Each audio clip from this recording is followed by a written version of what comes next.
engine. Outward bound, take closer look. Get out, more bullets. Die! Die! Die! Reloading!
How hilarious. You just set off my trap card. Your death approaches.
Goodbye.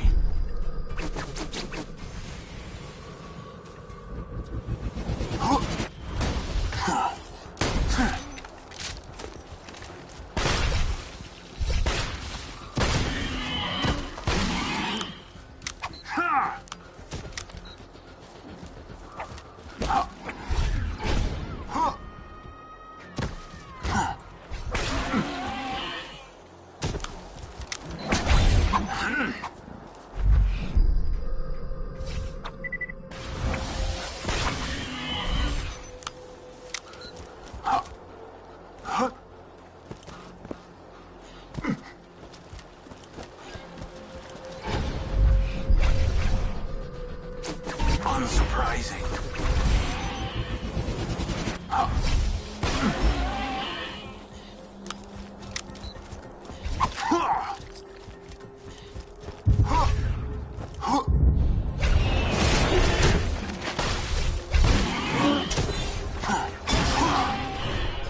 Chapter 1.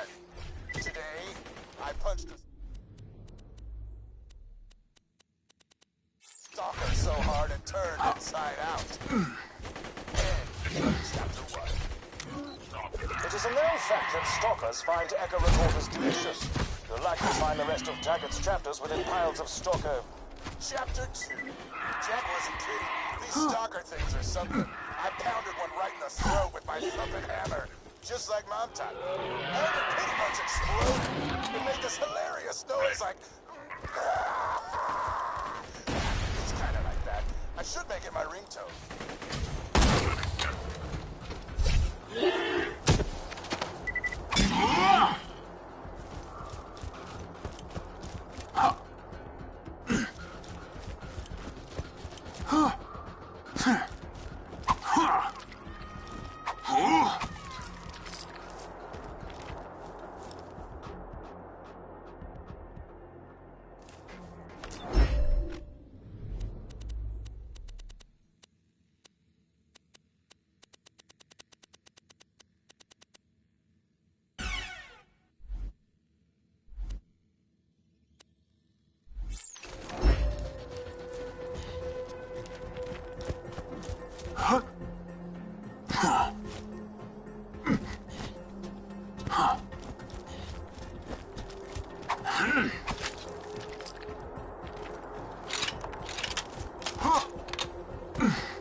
Busy, are you? I've got another story for you, but I'd like to tell it to all of your friends at once.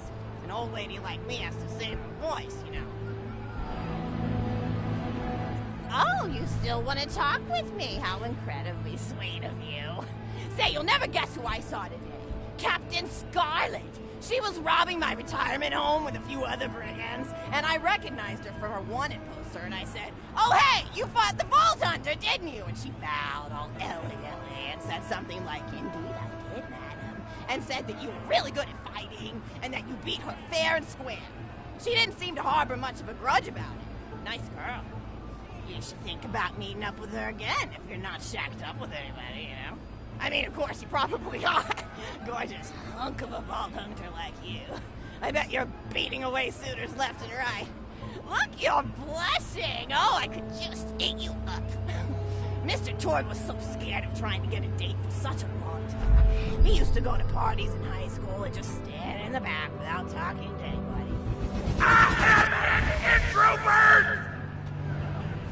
I tried to tell him, I said, don't worry about chasing love. If you chase your dreams, then love will follow. See, that's the thing people don't get. You watch Echo films and they're just awful. They teach you that the only way to be with someone is just to pursue them over and over until they decide they like you. In reality, you know when you like someone almost immediately. You can't really convince somebody to fall in love with you. You just look like a stalker. But if you do things that you're interested in, like making guns that explode or killing mercenaries, then people will see that confidence and skill you have, and they'll be attracted to it. But there's always a fine line between that kind of confidence and narcissism. Ghosting. There's nothing worse than somebody who wants to be famous. I remember when Mr. Torg first sold his weapons tech to that board of directors, he was pretty egocentric for a while. Taking pictures of himself and posting them to the EchoNet all the time. Trying to hobnob with every celebrity that used his weapons. He came back home one day with a supermodel under each arm, and I said, "Mr. Torg, what are you doing? You've lost sight of who you are. It's been weeks since you actually created a new gun," I said. And it was true. He'd been more obsessed with being well known for doing something great than with actually doing something great. It was a dark point in my life. Thankfully, High Five listened to me and got to work on what would eventually become the Kerblaster. You a fan of the Kerblaster? That was always my favorite. That and the Flacker, which I know a lot of people hate. But there's more to combat than just brute efficiency in this old lady's eyes. Style counts for something. And there's nothing quite like filling the air with tiny little explosions. It's like a fireworks show, except the deaths aren't as sad and unexpected. Actually, that reminds me, now that you're here, I wanted to throw some ideas at you for feedback. I'm a playwright in my spare time, and I'm trying to write a story about an up-and-coming tournament fighter who tries to find love in a gladiatorial arena. And I figure you've got a lot of experience, so your feedback would really be valuable. So the play is called Broken Hearts and Broken Necks. Scene 1. Fade in on an arena, just after a battle. Body parts litter the stage. A lone warrior standing middle of the stage. A spotlight illuminating her blood-stained arm. She stands, holding her sword triumphantly aloft. Valkyrie. Is there no warrior who can challenge me? Must I be destined to spend my life as the strongest, the bravest, the most invincible warrior this galaxy has seen? For I am Valkyrie, scourge of the gladiatorial games! Exit Valkyrie, as she shakes her head in despair. From stage left, enter Noda, a janitor with a heavy heart and an even heavier conscience. He begins sweeping the body parts into a bin, which is colored green, and remember that because that's a smaller color. Until Melody Curses. Empty. drops his bushcloak to the floor and falls to his knees before delivering a heart-wrenching soliloquy. The blood cannot be washed away. Not before and not now. Even as I attempt to escape the past which haunts me still. Must I live forever as a fraud, sweeping up the trash of others to hide my shame and avoid my pursuers? Must I forever remain on the periphery of joyful combat, ever watchful but never participating? With the clatter of armor, Valkyrie re-enters from stage left. Good morrow, lowly janitor. I heard a noise and thought it worth investigating.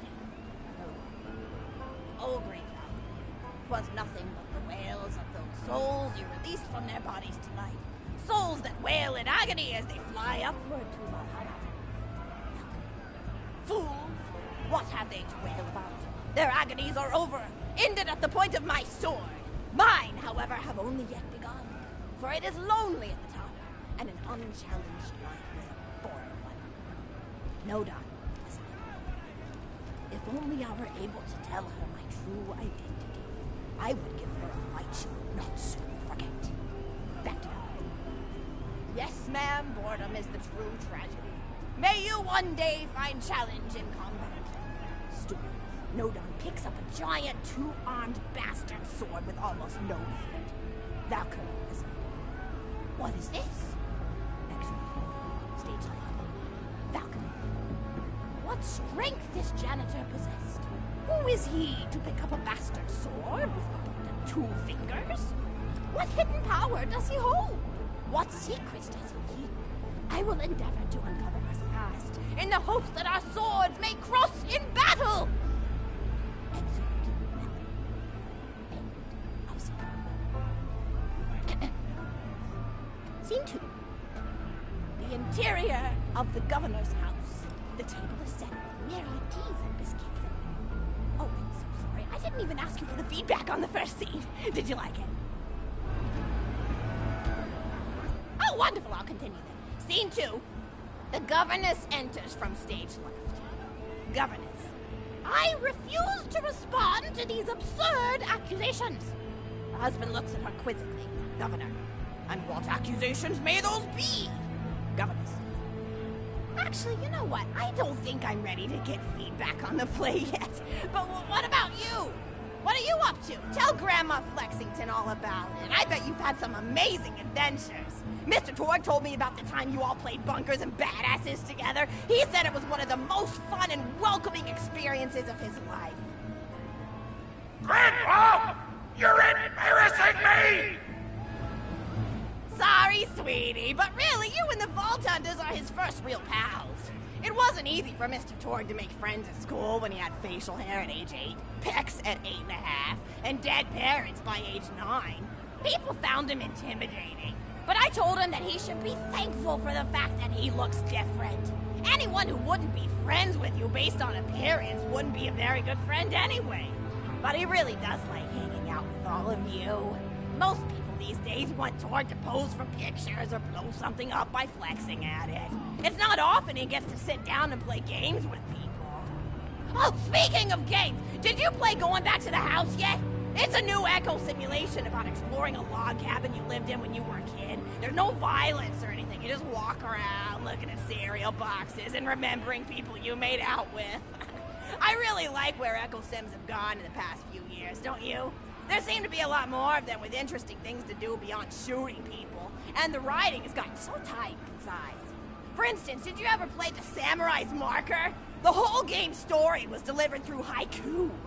Did Zero write it or something? No, I'm just joshing. I know you're too busy for that. But oh yeah, I was playing At the End of the Pointed Gun last night on my Echo Sim player, and wow, is that fun. It's about a guy who punches people and smacks himself in the face with doors. Easily one of the best punch-related comedy sims ever. But oh, I'm really looking forward to this game called Robot Hunter Assault Squadron, which is this big randomized survival game about throwing bottles at trees and accidentally scaring birds. In the demo version, I scared a bird so hard it died. 10 out of 10 in my book. But what kind of things do you do for fun? You play any sports? You look like you might be into some of the more extreme stuff, like spine hurdling or psycho head volleyball. I knew an athlete a lot like you when I was younger. Her name was Nijo, and she was especially gifted at the giblet toss. That's an old pastime we had back when I was younger. Idea was you punch a convict, and then see how far you could make their viscera fly across a big field. You got points based on distance and the size of the viscera.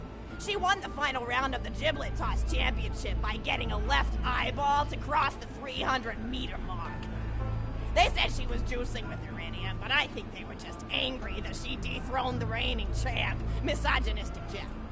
People really liked him for some reason. Hey, what's your favorite food? Mine's burgers, personally. People look at you like you're a pleb or something when you say you like burgers, but just think of all the things you can do with them. You can change out the patty, play around with the toppings, change what sides you have. You ever have a burger with veggie chips? Gosh, I all but forgot about fries for about a year after I discovered the veggie chip combo. And I'm not a vegetarian or anything, but those veggie patties they make on the more upper class worlds are crazy good. Better than real meat if you cook it right. Mr. Torg tried to be vegetarian once after he saw a fluff bear get run over by a truck. How long do you last again? 12 seconds!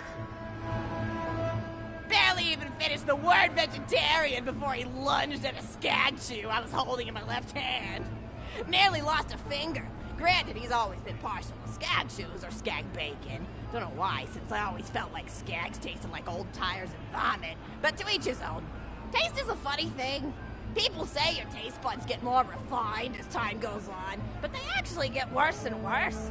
So when Mr. Torg used to refuse vegetables as a kid, it's because he was actually tasting how awful they were. When we old folks eat vegetables, we're only okay with it because we can't taste all the gross vitamins and stuff. Granted, vitamins are what have kept me going for as long as I've been going. You get enough B12 in your system and you can headbutt a freight train without so much as a bruise. That reminds me, I need to get my pills ready for the rest of the week. I have one of those little metal containers split into different sections for each day. It's really helpful. And the sides are sharp enough that I can use it to ward off burglars if I need to. What else do I have to do this week? Probably head to the bazaar, pick up some frozen spider and flanks. Gotta bring my coat, though, because it gets kind of chilly in the freezer section. What else do I need? Oh, I need Schwartzman's candy drops. Gosh, those are delicious. They're so smooth and sweet. Just thinking about them. I could go for one right now, couldn't you? Do you think you could go find me one?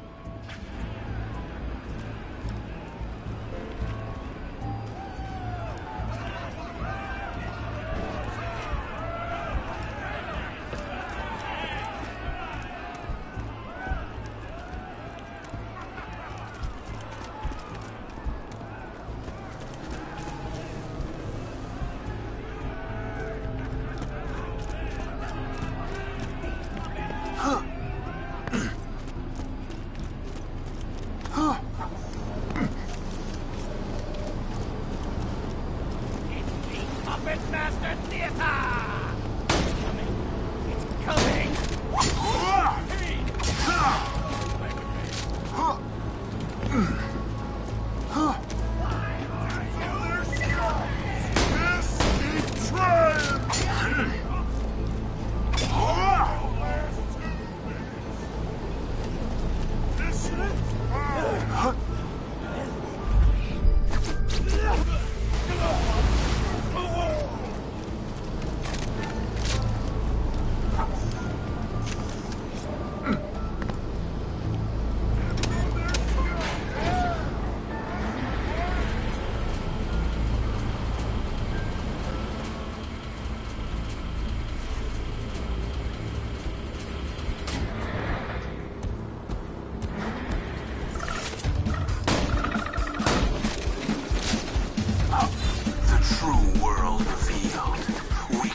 Now known to me. Time to total up.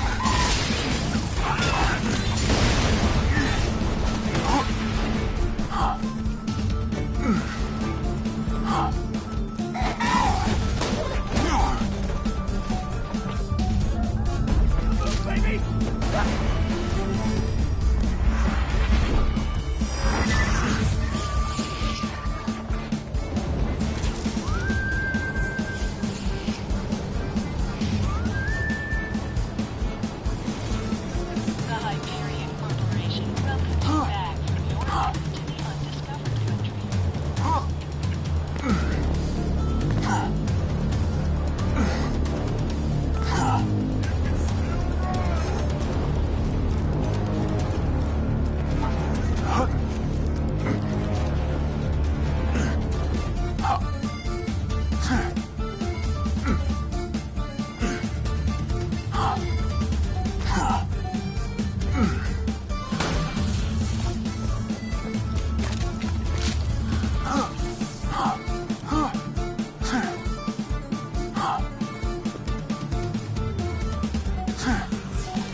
Taste it already.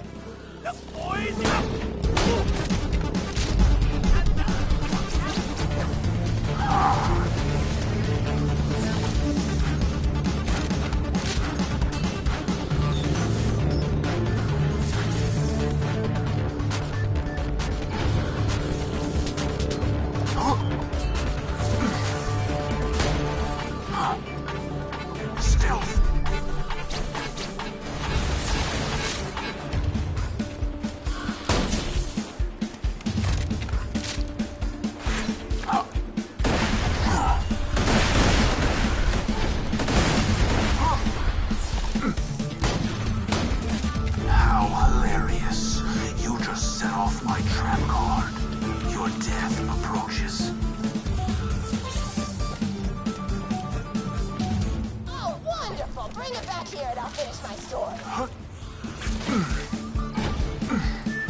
Torg stories of days gone by. There's just nothing like a good roaring fireplace, is there? Something healing and safe. Maybe that's why our family likes explosions so much. They're basically just big fireplaces. Every explosion is just like coming home. Oh, maybe that'd be a good slogan for the Torg Corporation. Don't you think, High Five? Oh, don't be silly. It's a wonderful slogan and you know it. I used to come up with slogans for a living when I was in my teens. I came up with the jingle for Professor Gunsight's Can't Miss Scopes. How'd it go? Oh, yeah. If you try to shoot, but you miss a lot, and give Professor Gunsight Scopes a shot. And then they played a gunshot sound effect and someone going, ah! It was cute. Gosh, I've been talking for a while now, haven't I? Thanks for bringing your friends to listen to an old woman ramble for a while. I can't tell you how great it is to have somebody new to talk to, especially a vault hunter. Oh, and one more thing. No, actually, that could probably wait. Just something about vaults and the end of the universe. Anyway, here.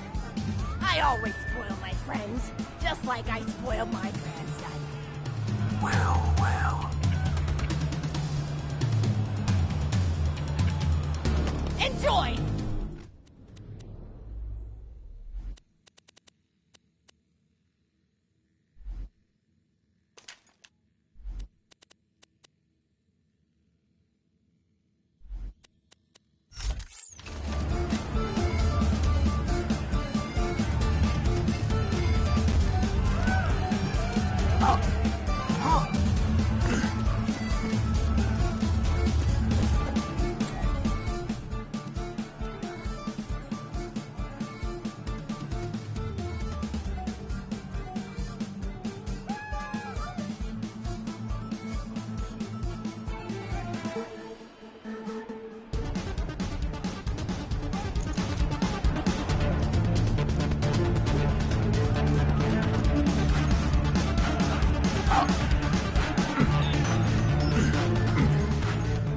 Conversation!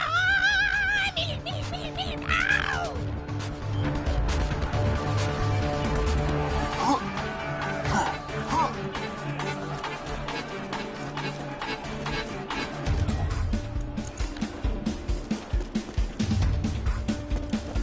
Huh?